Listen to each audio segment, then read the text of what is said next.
श्रुतिस्मृतिपुराणानाम् आलयं करुणालयं नमामि भगवत्पादं शङ्करं लोकशङ्करं शङ्करं शङ्कराचार्यं केशवं बादरायणं सूत्रभाष्यकृतौ वन्दे भगवन्तौ पुनः पुनः। ईश्वरो गुरुरात्मेति मूर्तिभेदविभागिने व्योमवद्व्याप्तदेहाय सुदक्षिणामूर्तये नमः। ॐ सहना भवतु सहनौ भुनक्तु सह वीर्यं कर्वावहै तेजस्विनावधीतमस्तु मा विद्विषावहै। ओम शांति शांति शांति। वेदांत सार मंगलाचरण। अखंडं सच्चिदानंदं अवां मनस गोचरम् आत्मानं अखिलाधारम् आश्रये अभीष्ट सिद्धये।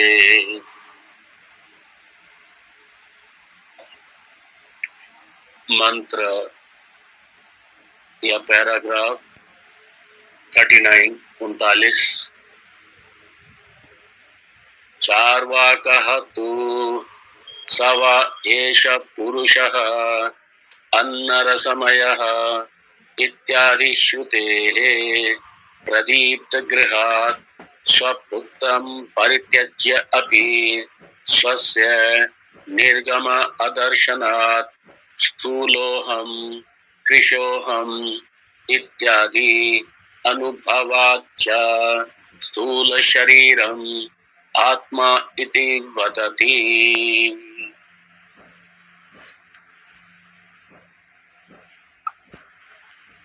भगवान की असीम कृपा अनुकंपा, समस्त गुरुजनों की, महापुरुषों की अनुकंपा कृपा और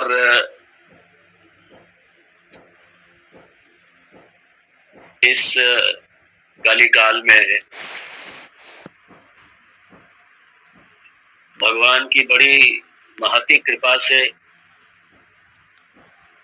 हम सब अपने कल्याण पथ के पिपासु जिज्ञासु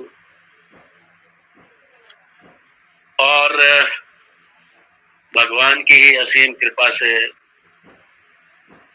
उन्हीं के द्वारा ये प्रदत्त हमारे महापुरुषों का प्रसाद, ये वेदांत सार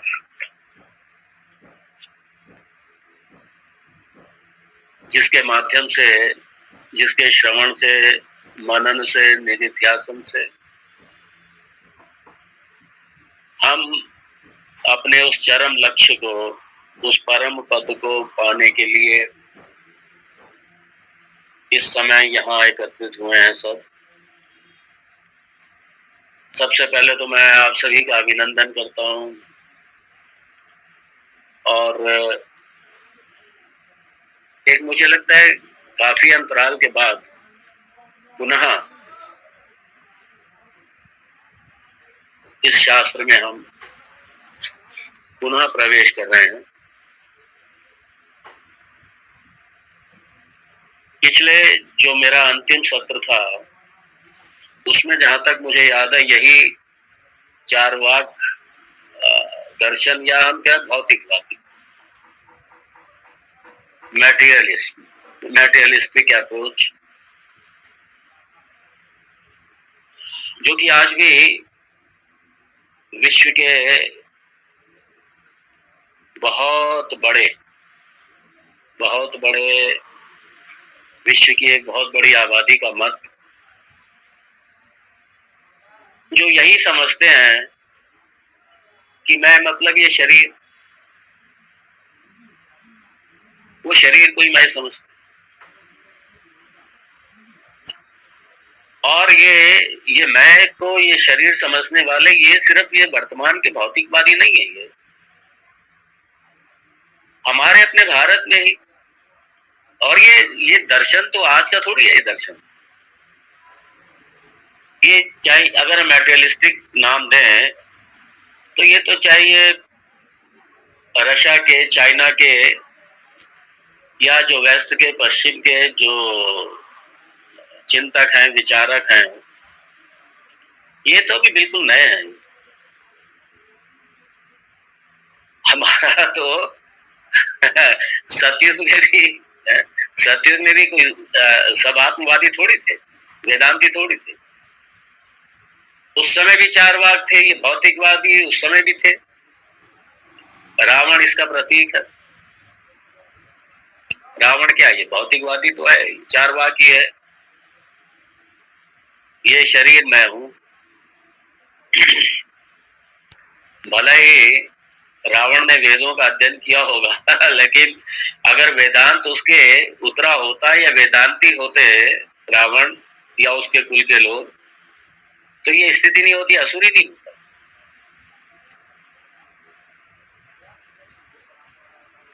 असुर का मतलब जो जो इस संसार में अपना आधिपत्य करने वाले, जानने वाले, ये सारे क्या है, ये सब चार वाकी तो हैं, ये सब ये देहात्मवादी हैं ये सारे। तो ये सुर असुर, ये सुर, ये और जरूरी नहीं कि ये देव, ये सुर, ये सारे आत्मवादी थे, नहीं। अगर ये आत्मवादी होते, अगर ये ब्रह्मवादी होते, आत्मवादी होते, वेदांती होते, तो ये देवलोक में जाते ही नहीं भाई।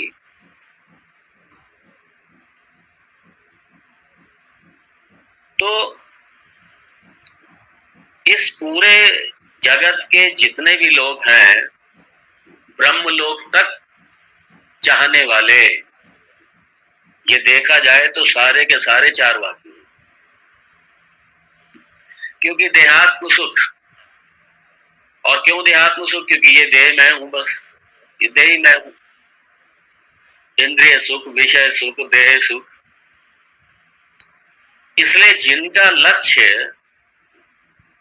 जिनका लक्ष्य सिर्फ भोगवाद है और शारीरिक सुखवाद है, इंद्रिय भोगवाद है, सुखवाद है, सिर्फ मात्र यही चाहने वाले हैं, और अगर उनके स्तर का सुख इस लोक में उपलब्ध नहीं है, वो ब्रह्मलोक में मिलेगा, वैकुंठ में मिलेगा, देवलोक में मिलेगा, इस तरीके की चाह रखने वाले ये सारे के सारे, सही बात तो ये सब देहात्मवादी हैं, ये सारे सारे देहात्मवादी और स्थूल चारवाक हम नहीं कह सकते हैं क्योंकि ये पाप हो जाएगा, लेकिन सूक्ष्म चारवाकवादी हैं ये। और चूंकि आत्म विषयक चर्चा वेदांत का मुख्य विषय यही है, मैं स्वयं ही वेदांत का मुख्य विषय हूं, मतलब आत्मा ही मुख्य विषय है, और यही इस जगत का अनुष्ठान है, इस जगत का अधिष्ठान है, यही मुख्य विषय यही है वेदांत। इसी को आप परमात्मा कह लीजिए, मुख्य विषय यही है वेदांत। तो अगर जो ये जिनका लक्ष्य सिर्फ आत्म पद को पाना है, उस चरम पद को पाना है, जगत के अधिष्ठान को पाना है, वही वेदांती हैं, वही अध्यात्मवादी हैं। और यदि ये नहीं है तो फिर सीधा सीधा भौतिकवादी।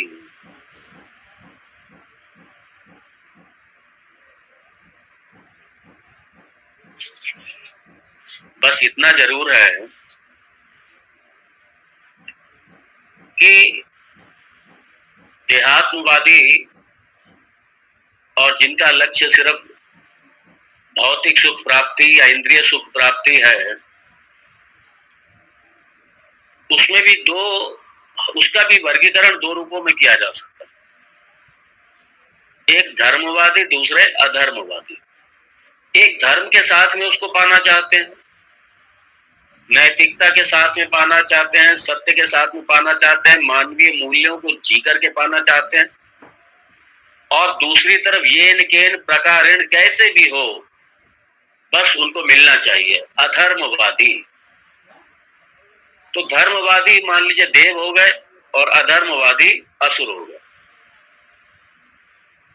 और जिनको ये बिल्कुल चाहिए ही नहीं है, ये जो बिल्कुल आत्म अनात्म का विवेक करके जिन्होंने समझ लिया अच्छी तरह से, जिन्होंने परीक्षा कर लिया है, जान लिया है, परीक्ष लोकान कर्मचितान ब्राह्मणा निर्वेदम आयात नास्त्य कृता कृतेन, जिनका बिल्कुल स्पष्ट हो गया है कि कुछ भी करके, कुछ भी करने से, कर्म से उस ब्रह्म की प्राप्ति नहीं हो सकती, उस सद्वस्तु की प्राप्ति नहीं हो सकती, जिसका ये बिल्कुल स्पष्ट है। अर्थात जो पूरी तरीके से निर्वेदम आयात, जो पूरी तरीके से विरक्त हो गए हैं, वैरागी हो गए हैं, जिन्हें अब संसार का, सारे लोगों का कुछ भी नहीं चाहिए, जिनको चाहिए ही नहीं है वो, ना धर्म से चाहिए ना अधर्म से चाहिए, चाहिए ही नहीं है वो।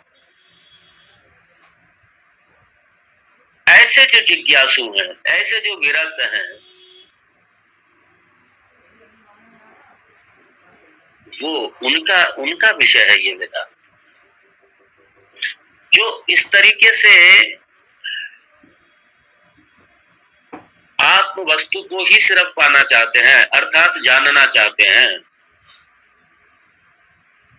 वेदांत में जब हम कहते हैं ब्रह्म प्राप्ति, मतलब ब्रह्म को जानना, या ये जो अनुभव शब्द है, ये बड़ी इसमें क्लैरिटी होनी चाहिए। ये अनुभव शब्द है, वो तो अनुभव का विषय है, अनुभव का विषय है, वेदांत का क्या करेंगे? ये इसने बड़ी प्रॉब्लम क्रिएट की, लोगों ने बिल्कुल नहीं समझा इस चीज को। और अनुभव का एक्सपीरियंस करते हैं, अनुभव का जो ट्रांसलेट करते हैं, एक्सपीरियंस करते हैं, बिल्कुल गलत हो जाता है वहां पे आके। वो समझते हैं जैसे ये विषय सारे जिस तरीके से हम अनुभव करते हैं, एक्सपीरियंस करते हैं, ऐसे हम ब्रह्म को भी एक्सपीरियंस करेंगे जाकर। और इसलिए कहते हैं कि वो तो अनुभव का विषय है, अनुभव का विषय है, शास्त्र में क्या मिलेगा? अरे पहले अनुभव को तो समझो भाई। अनुभव का मतलब है बोध। ये जैसे आप ये विषयों का बोध करते हैं, या विषयों के सुख की, विषयों के आनंद की अनुभूति करते हैं, अनुभव करते हैं, उस तरीके से नहीं है ब्रह्म का। ये जो सारे ये जितने सांसारिक अनुभवों के पीछे जो अनुभव करता है, जो अनुभव करने वाला है, जो अनुभव को सत्ता देने वाला है, उन सारे एक्सपीरियंस को जो सत्ता देने वाला है, अर्थात जो एक्सपीरियंसर है, जो उसका जो अधिष्ठान है, वो है अनुभव। और अनु का मतलब है पश्चात। किसके पश्चात? जो सबके पश्चात, सारे संसार के पश्चात, सारे संसार के अनुभवों के पश्चात जो भव, जो रह जाए, जो सत्ता बसती है, उसे कहते हैं अनुभव। और अनुभव है आत्म सत्ता का नाम। यहाँ बड़ा प्रॉब्लम हो जाती है। इसलिए अनुभव का जो ये एक्सपीरियंस जो ये जो ट्रांसलेट करते हैं, रॉन्ग है, गलत है वो। और एक्सपीरियंस शब्द आते ही वो सारा पूरा कंसेप्ट गड़बड़ हो जाता है, सारा गड़बड़ हो जाता है। इसलिए वेदांत का अनुभव मतलब ये बोध है, ब्रह्म बोध, ब्रह्म ज्ञान, ये अनुभव है।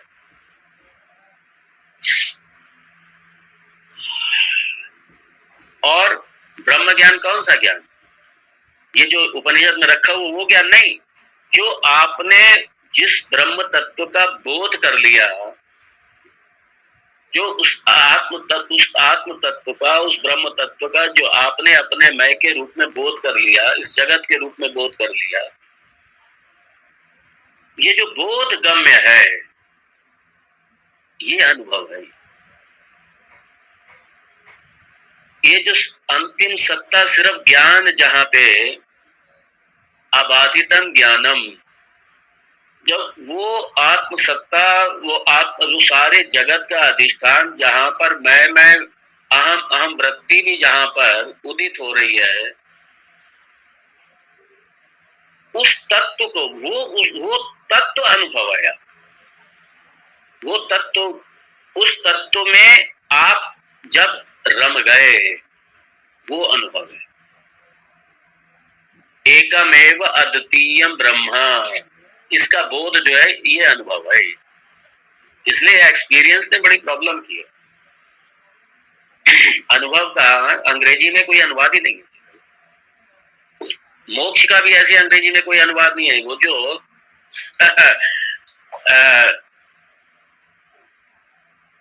ये सारे, इसलिए कुछ शब्द ऐसे हैं जिनको आप वेदांत के शब्दों को वेदांत के ही अनुसार समझेंगे, अंग्रेजी में नहीं। ये साल्वेशन हो गया। लिबरेशन, हाँ लिबरेशन थोड़ा सा फिर भी करीब है। लिबरेशन क्या, लिबरेशन किससे लिबरेशन? तो यहाँ पे एनालिसिस चल रहा है, और एनालिसिस जो चल रहा है वो चल रहा है अभी शरीर को लेकर। और पहले तो मतलब चारवाक से भी बड़े है। चारवाक से बड़े क्या, ये अति चारवाक है, जो अभी भी बहुत से लोग हैं, उनको अपने शरीर में इतनी ज्यादा आसक्ति नहीं है। उनको अपनी जो शरीर से संबंधित वस्तुएं हैं या व्यक्ति हैं, उनसे ज्यादा आसक्ति रहती है। उनमें मम बुद्धि रहती है, उनमें अहम बुद्धि रहती है। वो मम में ही अहम जा करके चला जाता है उनका। इसलिए बहुत से लोग हैं पुत्र, बस पुत्र में ही अहम बुद्धि है, मम बुद्धि नहीं, पुत्र में अहम बुद्धि। पुत्र नष्टे अहम नष्टः, पुत्र नष्ट हो गया, चला गया, मैं भी चला।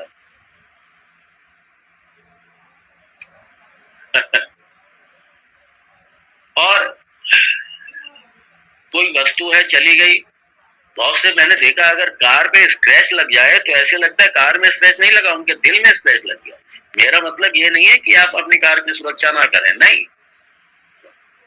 इतनी ज्यादा आसक्ति हो जाती है, अपने संबंधियों में इतनी ज्यादा आसक्ति हो जाएगी, वस्तुओं में इतनी ज्यादा आसक्ति हो जाएगी, संपत्ति में इतनी ज्यादा आसक्ति हो जाएगी, शरीर के बाहर मतलब इतनी ज्यादा आसक्ति हो जाएगी, और उसी को मैं मान लेने लगेगी। और यहाँ इस पैराग्राफ में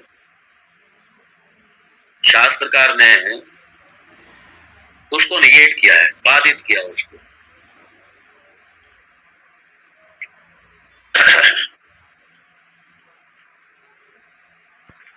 और उसको बाधित करके वो बात असल में पहले हो चुका है, पिछले श्लोक में हो चुका है। इसमें तो ये जो शरीर है,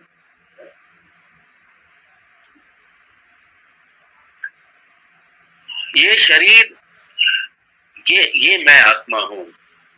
ये जो लोग ये समझते हैं कि बस वो पुत्र, बस वही मैं हूं, ये कार ये मैं हूं, ये मकान ये मैं हूं, जो अहम बुद्धि अपनी वस्तुओं में, अपनी संपत्ति में, संबंधियों में जो अहम बुद्धि रखते हैं, उनका यहाँ पे बात किया गया है।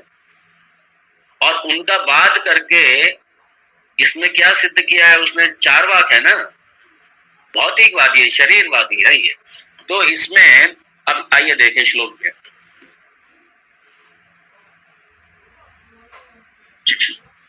शायद श्लोक अभी पढ़ लिया श्लोक। हाँ, सवा एषः पुरुषः अन्न रसमयः।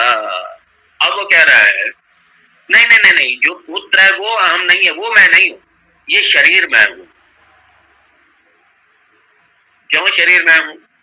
शरीर मैं इसलिए हूं क्योंकि जो पहले वाले ने ये कहा था कि पुत्र मैं हूं, पुत्र मैं हूं, ये वस्तु मैं हूं, ये कार मैं हूं, ये सारी जगत में आसक्ति रखने वाले, और मम में अहम चला गया, उनका पुत्र में अहम चला गया। वो कहता नहीं नहीं नहीं, आप ये गलत है, पुत्र मैं कैसे हो सकता है, पुत्र मैं नहीं हूं, मैं पुत्र नहीं तो मैं कौन हूं, ये जो शरीर है ना ये मैं हूं, ये मैं। और यहाँ चारवाक ये कह रहा है, ये मैं नहीं कह रहा, ये आपका तैत्तरीय उपनिषद कह रहा है। भाई आपको शास्त्र प्रमाण चाहिए, मैं आपको शास्त्र प्रमाण दे रहा हूं आपको। ये चारवाक यहाँ पे डिस्कस कर रहा है हमसे, ये कह रहा है कि आपको शास्त्र प्रमाण चाहिए, मैं शास्त्र दे रहा हूँ। आप उपनिषद को मानते हैं, हाँ भाई मानते, उपनिषद ही हमारे लिए प्रमाण है, तो मैं आपको उपनिषद का ही मैं आपको उदाहरण दे रहा हूँ, आपको उपनिषद का। ये तैत्तरीय उपनिषद ने कहा, ये तो क्या कहा है, सह कौन, वो भगवान, वो परमात्मा, वो ब्रह्म है, एषा पुरुषः, ये पुरुष, यहाँ पे पुरुष जो है ना, ये पुरुष यहाँ पे शरीर के लिए आया है, ध्यान देना, क्योंकि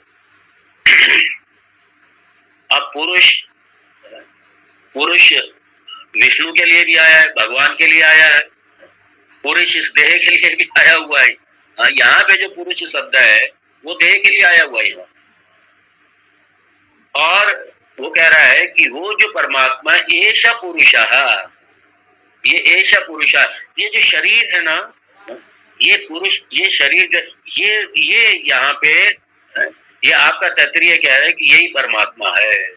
इसलिए मैं कह रहा हूं ठीक है, ये मेरा तो दृष्टिकोण, ये चारवाक कह रहा है, मेरा दृष्टिकोण ये है कि भाई ये शरीर ही आत्मा है, अर्थात मैं मतलब ये शरीर ही वो है, ये शरीर ही मैं है, बस इसके बाद कुछ नहीं है, ये शरीर ही मैं है बस। ये पुत्र मैं हूं ये नहीं मैं मानता, लेकिन शरीर मैं हूं ये मैं मानता। अच्छा, और ये कैसा है, अन्न रसमयः, अन्न रसमयः, ये कैसा है, अन्न रस, जो अन्न है, जो पृथ्वी पे उपजने वाला, औषधिभ्याम अन्नम, ये जो वनस्पति जगत है, इससे से जो उपजा हुआ अन्न है, या इससे जो उपजा हुआ पदार्थ जो कुछ भी है, वो जो मैं खाता हूं, उसी का ही विकार, उसी का ही रस है ये शरीर, उसी का है ये। और अन्न रसमय, ये अन्न रसमय है। अब उसने क्या किया, उसने यहाँ पे ये पकड़ लिया, ये क्या है ना, इसलिए कई बार ये जो द्वैतवादी हैं या जो दूसरे दर्शन वाले हैं, वो आधे अधूरे इस तरीके के उपनिषदों के वाक्यों को पकड़ लेते हैं या गीता के वाक्य को पकड़ लेते हैं और अपने अनुसार फिर उसको ढालते हैं। वो कहते हैं देखो आपके गीता में यही कहा। द्वैतवादी जितने हैं वो भी देंगे तर्क, वो भी तर्क इस तरीके से निकालेंगे, लेकिन वो क्या है ना, पूरा प्रॉपर आगे का नहीं पढ़ेंगे, वो उनके जो मतलब का लगेगा, हाँ ये देखो ये शास्त्र में भी ये कहा है, उसको पकड़ लेंगे फिर। अरे भाई आगे भी तो देखो ना कि क्या कह रहे हैं, माने आगे नहीं जाएंगे वो। तो जो उनके जो अनुकूल, उनके जो मतलब का तर्क लगेगा वो खाली निकाल के, और वो फिर उसके बाद में कहेंगे नहीं नहीं उपनिषदों में ये कहा है। अरे यहाँ पे चारवाक भी यही कर रहा है, और वो कह रहा है, इसलिए ये जो शरीर है, और ये कौन कह रहा है, उपनिषद कह रहा है, स वा एष पुरुषः अन्न रसमय। अरे भाई वो जो भगवान है, जो परमात्मा, यही अन्न रसमय, ये अन्न रसमय, अन्न का जो विकार है, ये जो शरीर है वही है, वही है परमात्मा, वही आत्मा है। ये इसलिए ये जितने ये हमारे खुद हमारे अपने हमारे जितनी ये जनरेशन है हमारी, जिनको शास्त्र का कभी कोई वो ही नहीं है, कोई शास्त्र के प्रति, जिन्हें शास्त्र का कहीं परिचय नहीं है कहीं दूर दूर तक, जो सीधा सीधा भौतिकवादी, प्रत्यक्ष भौतिकवादी मतलब प्रत्यक्षवादी, सीधा प्रत्यक्ष, जो सामने प्रत्यक्ष है बस यही है। इसलिए वो कई बार क्या कहेंगे, सीधा सीधा आक्षेप लगाएंगे, हमारे वेद पर आक्षेप लगाएंगे, ब्राह्मणों पे, अरे ब्राह्मण कुछ नहीं, खामखा ये सब इन्होंने अपने कमाने खाने के धंधे बना लिए बस खाली इन्होंने। ये बस कर्म कांड अनुष्ठान कराते हैं, ये करो वो मिल जाएगा, फलाना हो जाएगा, ढिमाका हो जाएगा। बस इन्होंने अपने अपने क्या है, ये अपने साधन अपनी बना लिए इन्होंने अपने। ये खामखा में कुछ नहीं, ये खामखा में श्राद्ध काम ये सब कराते रहते हैं। और श्राद्ध इनसे पूछो वो तो मरने वाला चला गया। अब यहाँ पे आप भोजन कराएंगे किसी को, उनको कैसे मिलेगा जाकर, उनको कैसे मिलेगा? अरे कुछ नहीं, ये सब ये श्राद्ध वाद कुछ नहीं, ये सब ब्राह्मणों ने अपने कमाने खाने के सब धंधे बना लिए, कुछ नहीं, ये सब बेकार है। और श्राद्ध करेंगे नहीं, क्योंकि प्रत्यक्षवादी, उन्हें दिखना चाहिए। अगर उन्हें खा रहा है कोई तो उन्हें दिखना चाहिए कि वहां पे कैसे पहुंच रहा है, क्योंकि प्रत्यक्षवादी है। चार वाक है ना, भौतिकवादी है, प्रत्यक्षवादी है। इसलिए फिर वो क्या कहेंगे कि ये सब कुछ नहीं, ढकियानुसी है, ये सब काम अखा की, ये ढकियानुसी है, कुछ नहीं ये सब। और ये सब काम अखा में अपना टाइम वेस्ट कर देंगे। ये सारे अपना टाइम वेस्ट करें, 2-2 घंटे बैठ करके यज्ञ करेंगे, हवन करेंगे और पता नहीं क्या क्या अनुष्ठान करेंगे और अपना समय बर्बाद करेंगे, धन का बर्बाद करेंगे और कुछ नहीं रखा इसमें। और जो दूसरे लोग हैं वो भी उनकी बातों में आ जाते हैं, क्यों? क्योंकि उन्हें भी नहीं पता। इसलिए मैं तो हमेशा कहता हूं, संस्कृति का आधार शास्त्र है, संस्कृति का आलंबन शास्त्र है, संस्कारों का, संस्कृति का, धर्म का आलंबन शास्त्र है। इसलिए जितना शास्त्र के साथ में जुड़ेंगे हम, उतनी हमारी संस्कृति और संस्कार मजबूत होंगे, उतना ही हमारा धर्म मजबूत होगा। अगर हम शास्त्र को छोड़ेंगे तो हमारा सब कुछ चला जाएगा, सब कुछ चला जाएगा। इसलिए शास्त्र मूल है। वेदो अखिल धर्म मूलम, वेद जो है सारे धर्म का मूल वेद है। वेद मतलब शास्त्र है। और जितना जितना शास्त्र, जितना जितना इसका विस्तार होगा, जितना जितना इस ज्ञान का विस्तार होगा, उतना उतना धर्म और संस्कृति सुदृढ़ होगी और मजबूत होगी। अब यहाँ पे ये चारवाक कह रहा है कि ये तो आपका उपनिषद कह रहा है कि वो जो आत्म तत्व है, वो ये पुरुषा, ये शरीर जो है, ये जो अन्न रस का जो विकार है, ये विकार जो शरीर है, यही तो है वो आत्मा, यही वो आत्मा है। हाँ, पुत्र आत्मा नहीं है, लेकिन देह जरूर आत्मा है। अब ये कह रहा है, जो पहले वाले ने तो कहा था पुत्र आत्मा, अब ये कह रहा है नहीं, ये पुत्र तो आत्मा नहीं है, ये तो पक्की बात है, लेकिन हाँ देह जरूर आत्मा। ये सही है, ये मकान भी आत्मा नहीं है, ये कुछ भी अपना संबंधी आत्मा नहीं है, अपना वस्तु आत्मा नहीं है, लेकिन देह तो आत्मा है, ये तो पक्की बात है। फिर ये उदाहरण दे रहा है कि देह कैसे आत्मा है। कह रहा है, प्रदीप्त गृहात स्वपुत्रम परित्यज्य अपि। कह रहे देखिए होता है ये ऐसा, प्रदीप्त गृहात, अगर घर में आग लग जाए, वो कहता है ये देखा जाता है सब जगह, घर में आग लग जाए और यदि आग लग जाए खूब अच्छी तरीके से और पुत्र अंदर सोया हुआ है, पिता पहले या जो भी है उससे पहले प्रयास करेंगे किसी तरीके से उसको निकालने का, हर तरीके से उसको निकालने का प्रयास करेंगे। लेकिन जब देख ले कि अब तो अपनी जान खतरे में आ गई है, अपनी जान खतरे में आ गई, मतलब वो तो जल रहा है कमरा, वो तो गया, अब मैं भी जलने वाला हूं, मैं भी बचूंगा नहीं, मैं भी जलूंगा। तो इसलिए जब ऐसी स्थिति आ जाए तो आदमी भागता है तुरंत, अपने बचाने में, अपने आप को बचाने में भागता है कि पुत्र तो गया, लेकिन अपने आप को तो बचाओ, वो तो चला गया, अब अपने आप को बचाओ। भाई ये तो पक्की बात है कि वो तो बचाएगा नहीं, वो तो गया, लेकिन अपने आप को तो बचाओ। इसलिए ये स्वाभाविक है, अगर पुत्र ही मैं होता तो मैं पुत्र के लिए बलिदान कर देता, उसी समय जल जाता जा करके। हाँ, ऐसे आपको एक्सेप्शन तो मिलेंगे ही आपको, लेकिन एक्सेप्शन जनरल रूल नहीं होता।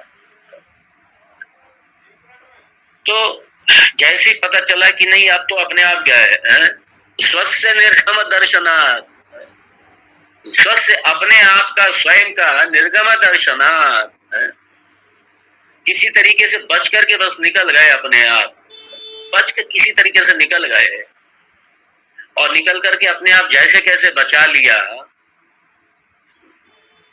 जैसे कैसे बचा लिया अपने आप। और ऐसा अक्सर होता है कि मान लीजिए कई बार नदी में देखिए आप, नदी में कई बार कि लोग कई बार ग्रुप में जाते हैं, और मैंने देखा है ये चीज, और एक व्यक्ति चला गया, धार में आ गया और वो जाके डूब रहा है। अब उसके घर वाले भी कहेंगे, दूर से चिल्लाएंगे, अरे बचा लो, कोई इसको बचा लो। अगर हाँ तैरना जानते हैं तो भले ही कूद जाएंगे अंदर, नहीं तो कहेंगे दूर से, बड़े बचाओ, किसी को तैरने वाला उससे कहेंगे बस किसी हालत में इसको बचा लो, जाओ बचा लो जाकर। लेकिन अपने आप नहीं कूदेंगे जाकर के, और वो कूदना ठीक भी नहीं है, फिर एक तो गया ही गया, वो तो चला ही गया। तो यहाँ पे जो पहले ने जो तर्क दिया था कि पुत्रो हम, ये जो मैं, ये जो आत्म तत्व, ये पुत्र है, ये कह रहा है नहीं नहीं नहीं, ये देह जो है, ये देह आत्म तत्व है, ये देह सत्य है, देह सत्य है, देह आत्म तत्व है, सत्य है, आत्म तत्व है। इसीलिए जब घर में आग लग जाए, बाढ़ आ जाए, कोई मृत्यु का इस तरीके का आ जाए, अभी आक्रमण हो जाए और पता है कि इसमें मौत निश्चित है, तो आदमी फिर सब अपने अपने आप को बचाने में भागेंगे, फिर कोई किसी को नहीं देखेगा उस समय। हाँ, जहां तक प्रयास करेंगे कि अपने पुत्र ये कहाँ है, अपने परिवार के लोग कहाँ है, जब तक अपने ऊपर पूरी तरीके खतरा नहीं है तब तक सबको बचाने का प्रयास करेंगे। लेकिन जब पता चला अपने आप जाने ही वाले हैं, गए, तो फिर आदमी कहता है अपने आप को बचाओ। तो इसीलिए उदाहरण दिया, प्रदीप्त गृहात् स्वपुत्र परित्यज्य अपि स्वस्य निर्गम अदर्शनात्।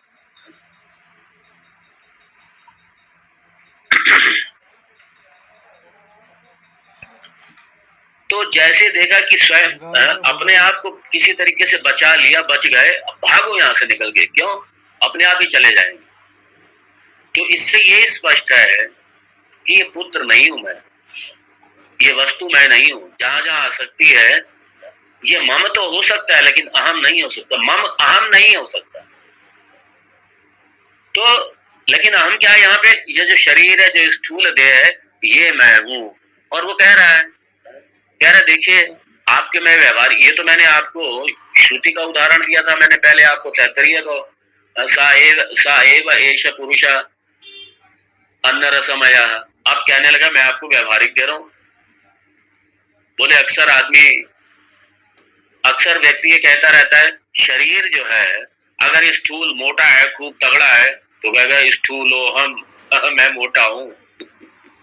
कई लोगों को कॉम्प्लेक्स हो जाता है, बहुत से लोग इसी कॉम्प्लेक्स में मरे रहते हैं, इसमें कॉम्प्लेक्स में चले जाएंगे और उसके बाद में वो निराशा में चले जाएंगे, हताशा में चले जाएंगे, डिप्रेशन में चले जाएंगे, टेंशन में चले जाएंगे। क्यों, वो जैसे अब शरीर बहुत भारी है, खास तौर से माताओं में होता है, बहुत भारी है, और सब जितने ग्रुप में बैठे हैं वो सारे के सारे कौन है, बड़ी बड़ी सुंदर शरीर है, बड़ा ही सुंदर आकर्षक शरीर है, और ये कैसा है, बिल्कुल एकदम टुनटुन, बिल्कुल 1.5 कुंटल का वजन, कॉम्प्लेक्स आ जाता है। वो कह रहा है ये तो व्यवहार में देखा जाता है, इसलिए स्थूल हो हम, मैं मोटा हूं।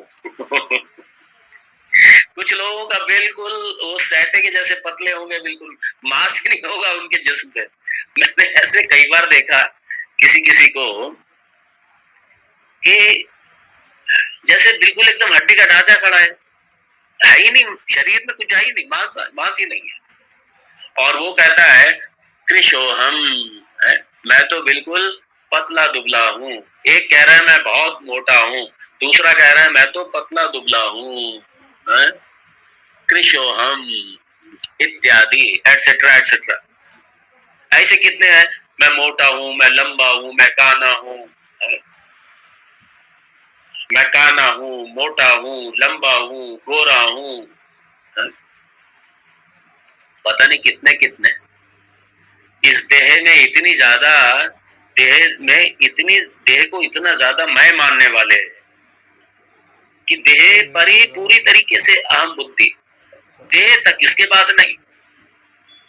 देह को ही अपना मानने वाले, और वो यहाँ पे चारवाक कह रहा है कि भाई देखिए ये तो व्यवहार में देखा जा रहा है। इसलिए आप एक बात अच्छी तरह समझ लीजिए, चारवाक कह रहा है, आप एक बात तो अच्छी तरह समझ लीजिए, ये जो देह है ये मैं हूँ, ये देह मैं हूँ। इसलिए यही तो है ना चारवाक का दर्शन। ये भौतिकवादी यही तो करते हैं। अरे किसने देखा, खाओ पियो मौज करो, जब तक ये जिंदगी है, जब तक ये शरीर है तभी तक जिंदगी है, बस खाओ पियो मौज करो। उसके बाद किसने देखा कौन आता है कौन जाता है, किसने कर्जा लेना और किसने देना खाम खाम में। ऋणम कृत्वा घृतम पिबेत, यावत जीवम सुखम जीवेत, ऋणम कृत्वा घृतम पिबेत, भस्मीभूतस्य इस देह से आगमनम कुतः। अरे कौन लौट करके आता है, इसलिए खाओ पियो मौज करो, लोन लो चारों तरफ से, सबको चूना लगाओ, इधर उधर से जहां से पैसा मिले, जहां से उल्टा सीधा मिले, जो मिले कमाओ खाओ आनंद लो, बस यही मौज करो बस। और क्या, खूब लोन लो बैंकों से और उसके बाद विजय माल्या की तरह भाग, इधर उधर भागो, मस्ती करो और खूब चूना लगाओ, लोगों को धोखा दो, चारों तरफ से पैसा कमाओ, और यही जिंदगी है, और खाओ घूमो फिरो खूब आनंद लो बस। ये सारे के सारे इसी तरीके के लोग। अपने को क्या लेना देना, वो तो छूटते ही कहते हैं। किसने देखा कौन लौट के आ रहा है फिर। वो कह रहा है देखो ना, कहते ही है सभी लोग व्यवहार में, स्थूलो हम कृशो हम, ये सारा ये क्या है, ये सब है। ये देह मोटी हो गई, देह पतली हो गई, तो मैं पतला हूँ, दुबला पतला हूँ, मैं मोटा हूँ मैं। तो इसलिए वो कह रहा है ये तो अनुभव है, ये हम देख रहे हैं, ये अनुभव है। यहाँ पे अनुभव से आप एक्सपीरियंस ले सकते हैं, क्योंकि ये प्रत्यक्ष और ये हम देख रहे हैं, तो ये सबका अनुभव है, हर व्यक्ति का अनुभव है, ये हर व्यक्ति का अनुभव है। इसलिए कह रहा है स्थूल शरीरम आत्मा इति वदति, स्थूल शरीर आत्मा। इसलिए जो आत्मा है ये क्या है, ये जो स्थूल शरीर है यही आत्मा है। ये कोई आत्मा दूसरा कुछ नहीं है, सब बकवास की बातें हैं। स्थूल शरीर जो है, देह जो है, बस यही आत्मा है, बाकी सब बकवास की बातें हैं सब।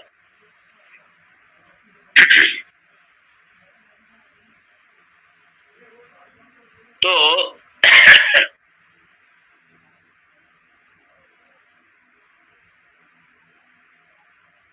ये जो देहात्मवाद है, स्थूल देहात, अभी तो सूक्ष्म शरीर नहीं आया, अभी ये स्थूल शरीर जो है, ये जो स्थूल शरीर जो देहवादी है सीधा सीधा, ये वो कह रहा है कि इसलिए भाई ये तो अनुभव की बात है, सबके अनुभव की बात है, इसलिए जो शरीर स्थूल शरीर है यही आत्मा है, यही एक आत्मा है। अब आगे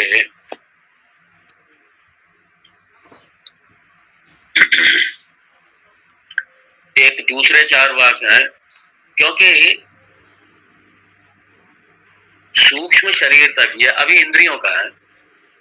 अभी ये जो दूसरा जो चार वाक्य है, जो दूसरा चार वाक्य आ रहा है, वो ये कह रहे हैं नहीं नहीं नहीं, ये स्थूल शरीर तो पक्का है कि ये स्थूल शरीर तो आत्मा नहीं है।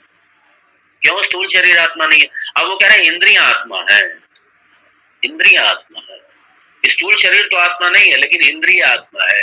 अच्छा, वो अपना तर्क देगा फिर, आइए देखते हैं।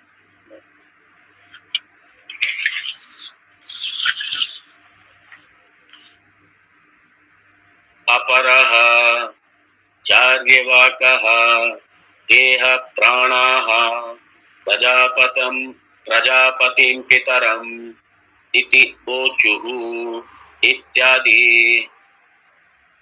श्रुतेः इन्द्रियाणाम् अभावे शरीर चलना अभावात् प्राणः अहं बधिरः अहम् इत्यादि अनुभवात् च इंद्रियाणि आत्मा इति वदति। वो कह रहे हैं नहीं नहीं नहीं, ये एक बात तो पक्की है, ये शरीर आत्मा नहीं है, ये इंद्रिय आत्मा है। जो इंद्रियां हैं ये आत्मा है। आप इससे सूक्ष्म शरीर पे आ जाइए। स्थूल शरीर तो कट गया, मतलब यहाँ पे स्थूल शरीर कट रहा है। जो सूक्ष्म शरीर है,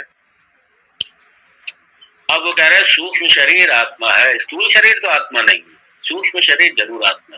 और सूक्ष्म शरीर में भी अभी जो इंद्रियां हैं, अभी इंद्रियों पे चर्चा है। वो कह रहे हैं नहीं, स्थूल शरीर तो आत्मा नहीं है, इससे तो मैं सहमत नहीं हुआ। ये भी चार वाक्य, लेकिन मैं हाँ इतना जरूर मैं मानता हूं कि ये जो इंद्रियां हैं ये आत्मा है, स्थूल शरीर आत्मा नहीं है।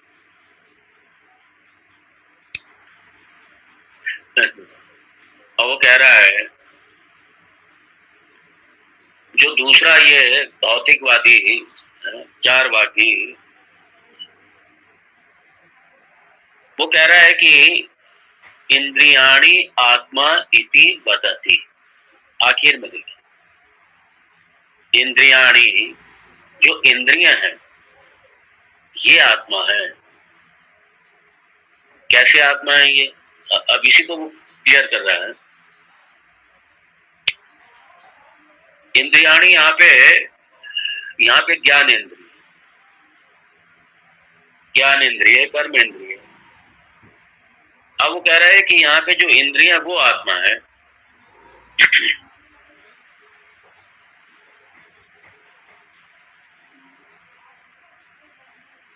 और वो प्रमाण दे रहा है किसका, श्रुति का दे रहा है प्रमाण, श्रुति का प्रमाण दे रहा है। और ये जो प्रमाण है ये है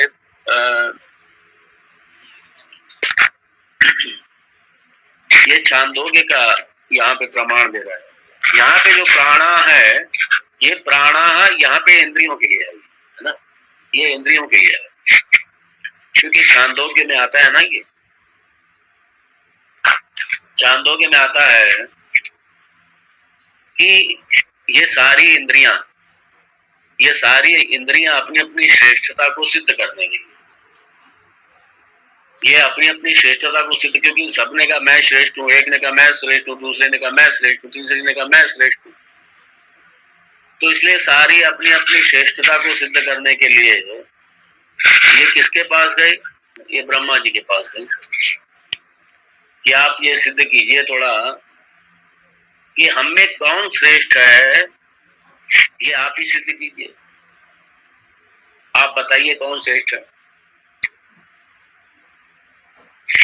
अब ये मैं वो पूरा वो मैं एपिसोड नहीं लूंगा, यहाँ पे बस यही है कि इंद्रियां आत्मा नहीं है, या अगले उसमें जाकर के वो होगा। लेकिन यहाँ के जो चारवाक है वो ये सिद्ध कर रहा है कि जो स्थूल शरीर है वो तो आत्मा नहीं, वो आत्मा नहीं है। हाँ, ये सूक्ष्म शरीर जो है, इंद्रियां जो है, ये जरूर आत्मा है। अब ये कैसे आत्मा है?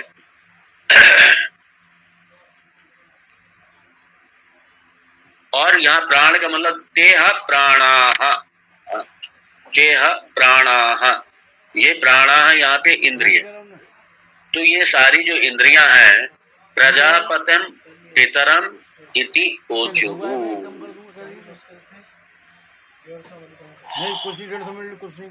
पितरम इति ऊचुः। जो इंद्रियां हैं सारी, 75 वाले 71 में लेगा वो। और देखो प्राण जो है, प्राण का वैसे जो 5 फोल्ड जो उसके जो कर्म है प्राण के, जिसको हम पहले देख चुके हैं पहले। प्राण अपान समान उदान व्यान, अपान प्राण अपान उदान समान व्यान, ये जो प्राण के ये जो पंच, ये पूरा जो फिजियोलॉजिकल सिस्टम है, लेकिन यहाँ पे प्राण फिजियोलॉजिकल जो सिस्टम है हमारा वो ना होकर के यहाँ प्राणा का मतलब, क्योंकि प्राणा बहुवचन है यहाँ पे, तो जो प्राणा है ये इंद्रियाणी, वो सारी इंद्रियां। और क्या किया इन्होंने, प्रजापति पितरम इति ओचुहु।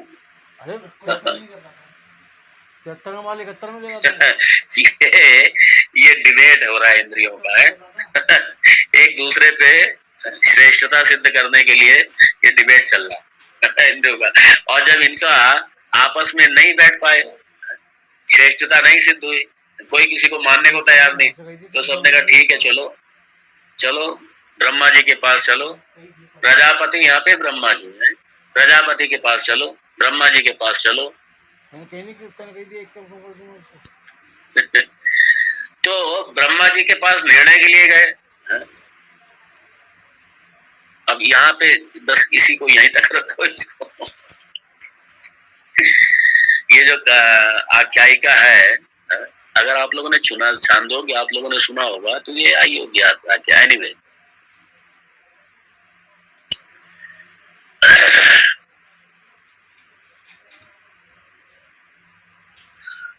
तो यहाँ पे चार वाक्य ये सिद्ध कर रहा है भाई देह आत्मा नहीं है, इंद्रिय आत्मा है।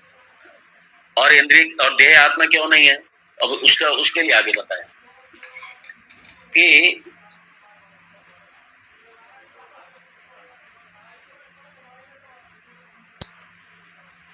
क्योंकि इंद्रियाणाम अभावे शरीर चलन अभावात्।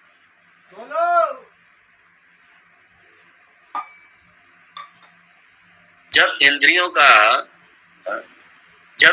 अपना काम करना बंद कर देती हैं, इंद्रियाणाम अभावे जब इंद्रियां अपना काम करना बंद कर देती हैं, तो फिर क्या होता है, शरीर चलन अभावात्, तो शारीरिक क्रियाओं का भी क्या हो जाता है, अभाव हो जाता है, अभाव हो जाता है।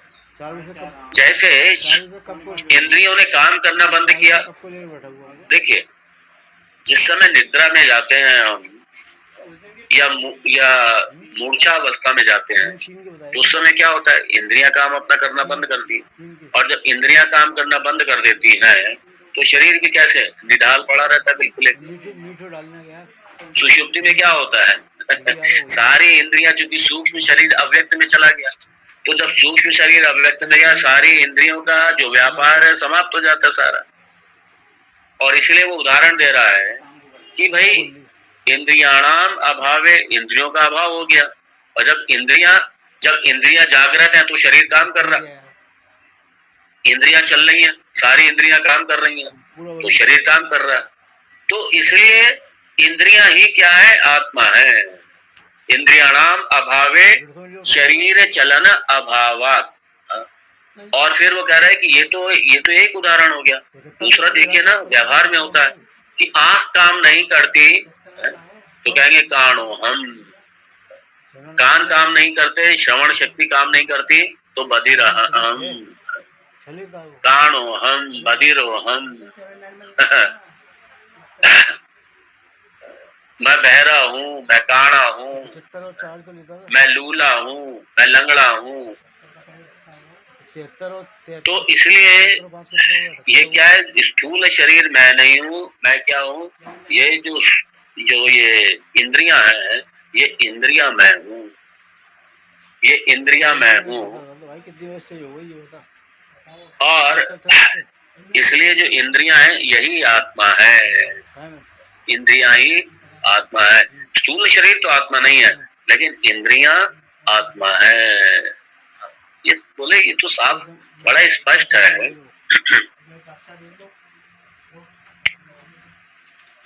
और क्योंकि शरीर जिंदा कब माना जाएगा? शरीर जिंदा तब माना जाता है, शरीर जिंदा तब माना जाता है कि जब इंद्रियां काम करती हैं। और जब शरीर इंद्रियां काम ही नहीं कर रही तो शरीर सो गया या शरीर मर गया। क्यों? क्योंकि इंद्रियां काम ही नहीं कर रही है उसमें। तो इसलिए कह रहा है कि शरीर तब जीवित होता है जब ये जो सेंस ऑर्गन्स हैं, जो इंद्रियां हैं, ये फंक्शनल हैं, ये काम कर रही हैं, ये फंक्शनल हैं, ये काम कर रही हैं और यही सारे शरीर पर व्याप्त है। क्योंकि सूक्ष्म शरीर इस स्थूल शरीर पर व्याप्त है ये। तो इसलिए वो कह रहा है कि भाई इसीलिए ये सबका अनुभव है, कह रहा है ये सबका अनुभव है। इसलिए काणो हम बधिरो हम, काणा हूं मैं। तो इसलिए जो इंद्रियां है ना, यही आत्मा है। और निद्रा में क्या होता है? सारी निद्रा अवस्था में सारी जो सेंस ऑर्गन्स हैं, ये जितनी इंद्रियां हैं, सब शांत हो जाती, सारी शांत हो जाती हैं। और शरीर कैसा हो जाता है? जैसे डेड बॉडी के जैसे। इसलिए कहते हैं ना कि निद्रा का व्यक्ति और मरा हुआ व्यक्ति एक ही बराबर है। निद्रा में निद्रा के व्यक्ति और मरा, जब तक निद्रा है कुछ नहीं पता, कुछ नहीं पता इस जगत में क्या हो रहा है, कहीं कुछ नहीं पता।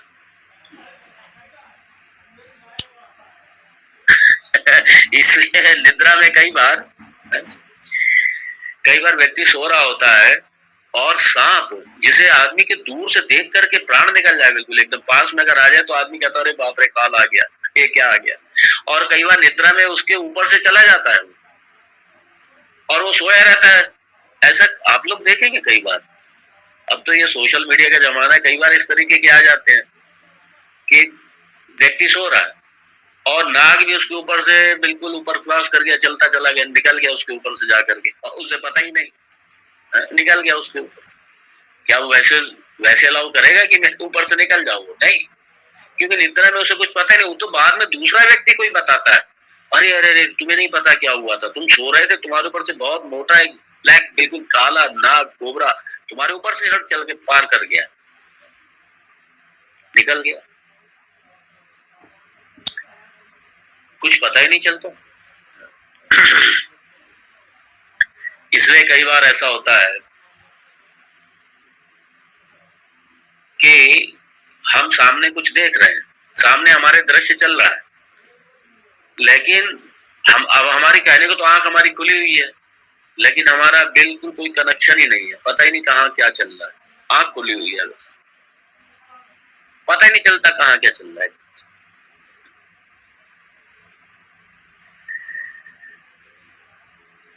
और इसलिए ये कह रहा है कि जो शरीर है ये आत्मा नहीं है, बल्कि जो इंद्रियां हैं यही इस शरीर को सत्ता देती हैं।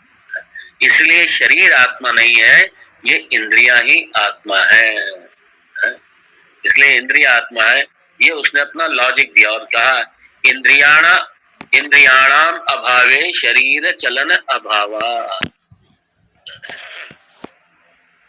शरीर चलन अभावा। शरीर का व्यापार जो है, शरीर का सारा व्यवहार समाप्त हो जाता है इंद्रियों के अभाव होने पर। सारे शरीर का व्यवहार, सारा चलन मतलब ये सारा व्यापार, सारा व्यवहार सब समाप्त हो जाता है। इसलिए निद्रा में चूंकि इंद्रियां सब बिल्कुल निश्चल हो गई, सारी इंद्रियां, आदमी पड़ा हुआ, कोई व्यापार नहीं, कोई कुछ नहीं, कोई कुछ, बिल्कुल शांति से पड़ा हुआ एकदम से। कहीं कोई शरीर का कहीं कोई व्यापार नहीं, किसी के साथ कोई चलन ही नहीं किसी के साथ में। इसलिए दूसरे देखिए यहाँ पे चूंकि एनालिसिस है, दूसरे शब्दों में शरीर तो महत्वपूर्ण है ही, और शरीर से भी ज्यादा ये इंद्रियां महत्वपूर्ण। और कई जगहों पे मन भी छठी इंद्रियों में आया, ध्यान रखना ये, इसलिए मन को इंद्रियों में काउंट कर लेना ही। क्योंकि जब यहाँ पे इंद्रियां चलन अभाव, इंद्रियां चलन करती हैं मन से, इसलिए मन जो है उनको इंद्रियों में शामिल कीजिएगा। छठी इंद्रिय है मन की।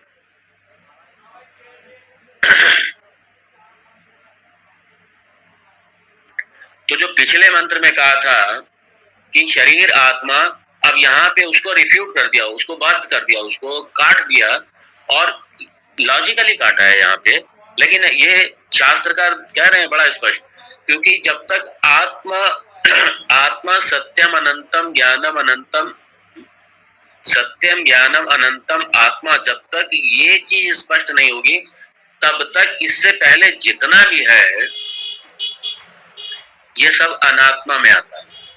ये सारा अनात्मा, क्योंकि आत्मा अनात्मा, ये सब अनात्मा। और अब यहाँ चूंकि एनालिसिस हो रहा है, विश्लेषण हो रहा है, ये इसलिए विश्लेषण हो रहा है तो एक एक को स्थूल से शुरू होकर के धीरे धीरे अंतर तक, और जब अंतर्दृक आत्म तत्व तक आएगा, वहां तक जाना है, ये एनालिसिस वहां तक जाएगा। इसलिए ये सारा एनालिसिस वहां तक जाएगा।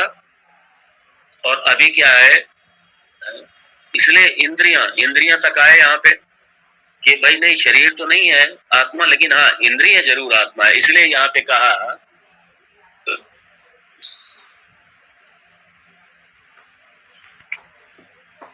इंद्रियाणी आत्मा इति वदति, है जो इंद्रियां है ना यही आत्मा है, ऐसा इस तरीके के चार वाक लोग कहते हैं। और उदाहरण क्या दिया, काणोहम बदिरोहम इत्यादि अनुभवा।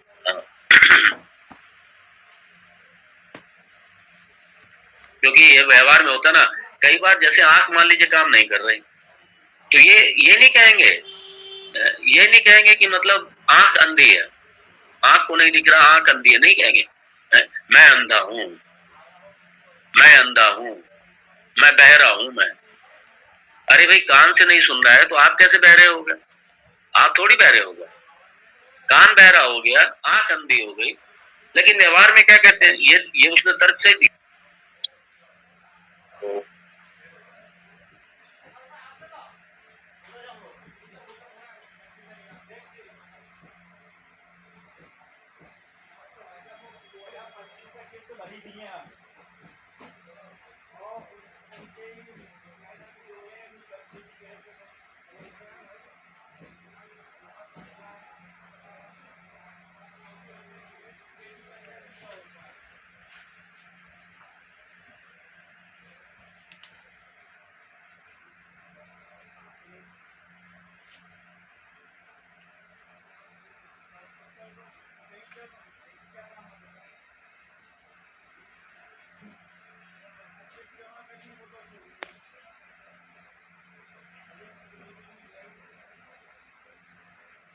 स्वामी जी डिस्कनेक्ट हो गए।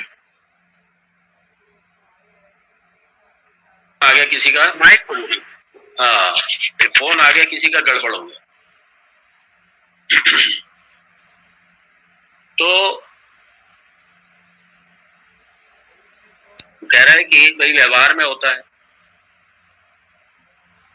कि आंख अंधी है तो ये कहेंगे नहीं कि भाई आंख अंधी है, कहेंगे मैं अंधा हूं। कान बह रहा है, कभी नहीं कहेंगे मैं बह रहा हूं, तो कान बह रहा है कहेंगे मैं बह रहा हूं।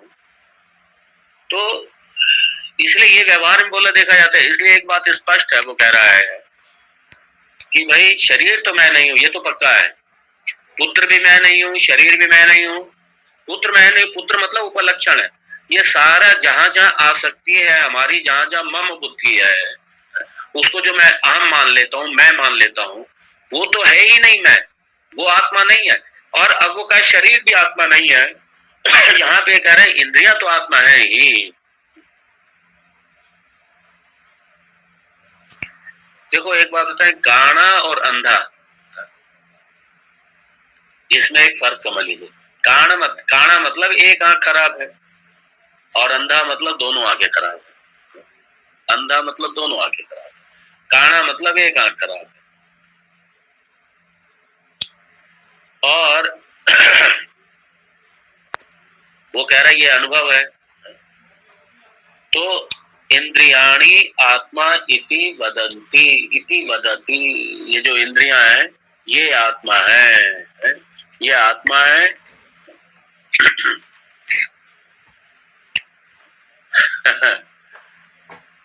तो अब आगे ये भी कटेगा, क्योंकि एनालिसिस विश्लेषण चल रहा है और विश्लेषण जाएगा आत्म तत्व तक। तो अब यहाँ पे जो चार वाक है, जो देहवादी है, इंद्रियवादी है, ये मनवादी है, ये बुद्धिवादी है, जो सारा बुद्धि तक की जो सीमित, वो बुद्धि को ही आत्मा समझे बैठे हैं। मतलब अभी ये सारा आएगा, ये सारा है। ये जो पंचकोश जो एनालिसिस है, विश्लेषण है, और जो जो यहीं तक सीमित सिर्फ अपने आप को मान बैठे हैं, ऐसे दर्शन और ऐसे दर्शनों को मानने वाले, ऐसे विचारक, ऐसे चिंतक, ऐसे दर्शन, ऐसे मत, इन सबको लिया गया है और सबका विश्लेषण चल रहा है। और अंत में एकमेव अद्वितीय ब्रह्म तद ब्रह्म अहम अस्मि। ये यहाँ तक ये पूरा,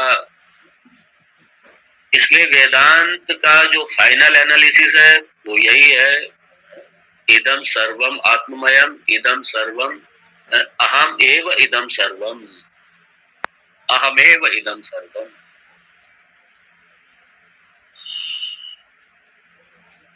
तो यहाँ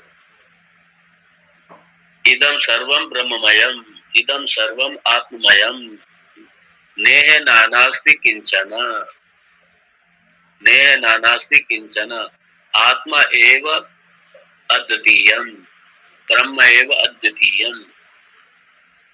ये यहाँ तक ये वेदांत तो पूरा बड़ा सिस्टमेटिक, यहाँ ये वेदांत सार का यही अच्छा है कि बहुत सिस्टमेटिक तरीके से स्टेप बाय स्टेप है, पूरा धीरे धीरे।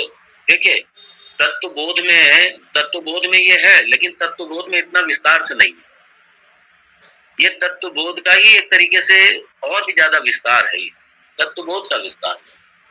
और ये जितना ये डीपली धीरे धीरे हम लोग आगे इसमें और बढ़ेंगे। तो यहाँ तो मेरी घड़ी तो ये कह रही है भाई समय ज्यादा हो गया है, यहाँ इसको शांत करें और बाकी का कल के सत्र में देखते हैं हम लोग। सबके प्रति मंगल कामना करते हुए, भगवान से प्रार्थना करते हुए यहाँ पे विराम देंगे। ओम तत्सत। ओम पूर्णमद पूर्णमिदं पूर्णात् पूर्णमुदच्यते पूर्णस्य पूर्णमादाय पूर्णमेवावशिष्यते। ओम शांति शांति शांति।